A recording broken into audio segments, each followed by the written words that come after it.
जय हिंद दर्शकों, मैं हूं जितेंद्र दीक्षित स्टोरीज में आपका स्वागत है।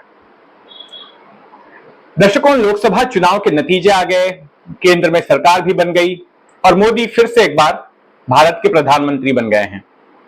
लेकिन इसी साल एक और बड़ा चुनाव होने जा रहा है। ये चुनाव है महाराष्ट्र विधानसभा का।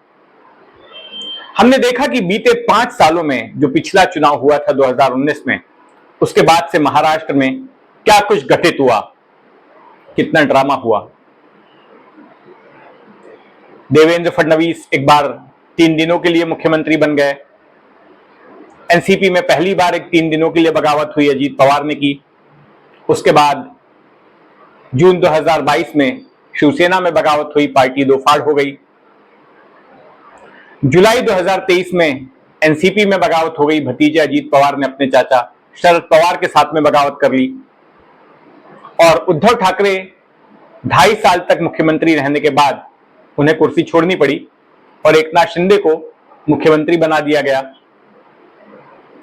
तो काफी कुछ हुआ इन 5 सालों में।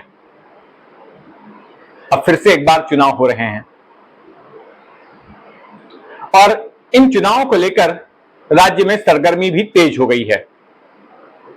और खास करके लोकसभा चुनाव के जो नतीजे आए हैं, उन नतीजों के आधार पर दोनों ही गठबंधन, महायुति जिसमें कि बीजेपी है, एकनाथ शिंदे वाली शिवसेना है, अजीत पवार वाली एनसीपी है, और दूसरी तरफ विपक्षी गठबंधन महाविकास आघाड़ी जिसमें कांग्रेस है, शरद पवार वाली एनसीपी है, उद्धव ठाकरे वाली शिवसेना है। इन्होंने अपनी अपनी तैयारियां करनी शुरू कर दी हैं, रणनीति बनानी शुरू कर दी है। लेकिन इस बीच इन दोनों ही गठबंधनों के बीच अंदरूनी मनमुटाव की भी खबरें आ रही हैं। मैंने अपने पिछले वीडियो में उस बारे में विस्तार से बताया है। अगर आप जानना चाहते हैं कि किस तरह का झगड़ा इन दोनों ही गठबंधनों में चल रहा है, तो मेरा पिछला वीडियो जरूर देखें। अब हुआ ये कि शनिवार के दिन महाविकास आघाड़ी की ओर से एक प्रेस कॉन्फ्रेंस रखी गई दक्षिण मुंबई के वाईबी चौहान सेंटर में। इस प्रेस कॉन्फ्रेंस का आयोजन एनसीपी की तरफ से किया गया था, एनसीपी होस्ट थी, और इसमें उद्धव ठाकरे वाली शिवसेना से खुद उद्धव ठाकरे को बुलाया गया था, कांग्रेस से पृथ्वीराज चौहान को बुलाया गया था और शरद पवार एनसीपी से स्वयं थे। और एक प्रेस कॉन्फ्रेंस यहां पर रखी गई थी।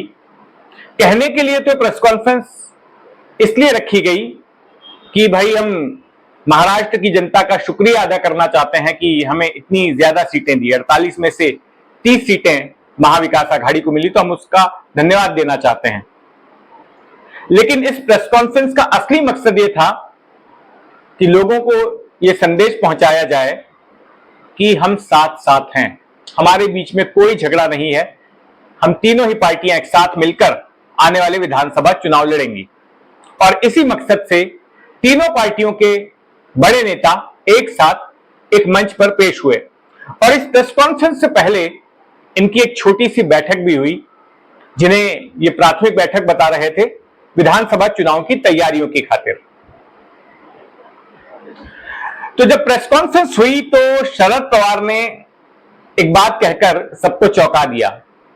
उन्होंने प्रेस कॉन्फ्रेंस में धन्यवाद दिया प्रधानमंत्री नरेंद्र मोदी को, और धन्यवाद इस बात के लिए दिया कि नरेंद्र मोदी चुनावी कैंपेन के दौरान महाराष्ट्र में आए और यहां पर उन्होंने रोड शो किए, रैलियां की, जनसभाएं की, और इसकी खातिर पवार ने उनका धन्यवाद किया। तो आप सोच रहे होंगे कि पवार ने ऐसा क्यों किया? मोदी तो आखिर उनके खिलाफ ही काम कर रहे थे, विरोधी गठबंधन में है। तो इसके पीछे पवार ने यह तर्क दिया, उन्होंने कहा कि नरेंद्र मोदी के महाराष्ट्र में आने से, इतनी सारी रैलियां करने से, रोड शो करने से हमें फायदा हुआ है, क्योंकि जहां जहां पर मोदी गए, जहां जहां उन्होंने भाषण दिया, जहां उन्होंने रोड शो किए, वहां पर बीजेपी या फिर एनडीए के उम्मीदवार की हार हुई। जिन 18 जगहों पर मोदी ने कैंपेनिंग की, उनमें से सिर्फ 3 ही जगह एनडीए जीत पाई और बाकी जगह एनडीए हार गई।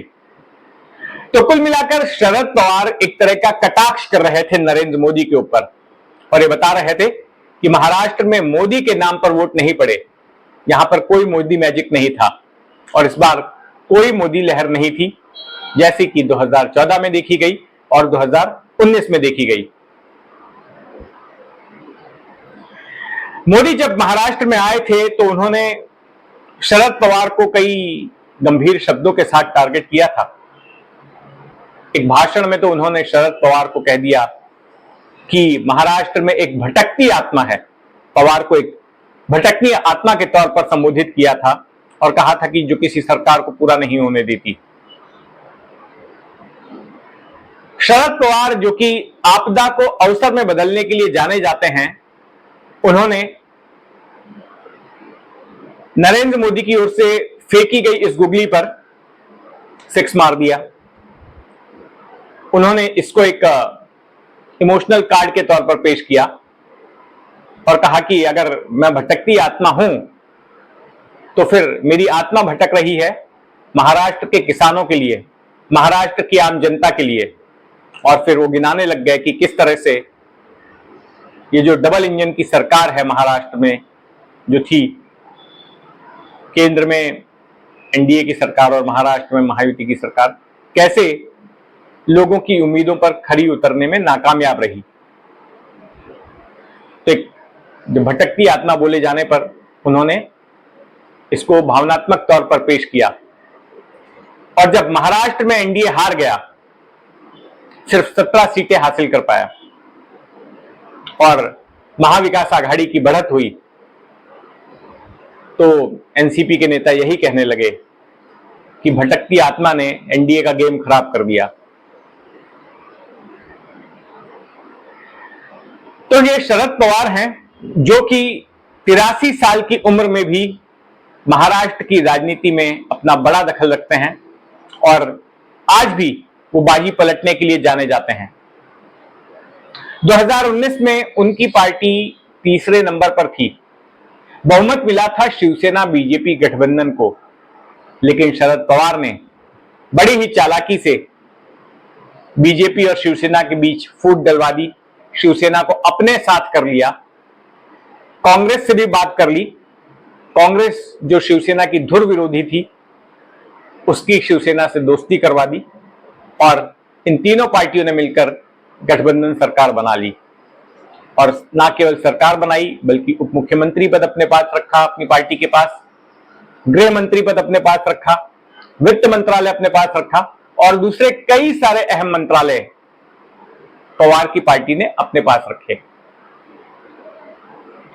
इसके बाद जब बगावत हुई उनकी पार्टी में पिछले साल, तो ऐसा लगा कि अब शरद पवार महाराष्ट्र की राजनीति में प्रासंगिक नहीं रह जाएंगे, उनका खेल खत्म हो चुका है। लेकिन जब लोकसभा चुनाव के नतीजे आए तो 8 सीटें शरद पवार ने हासिल की।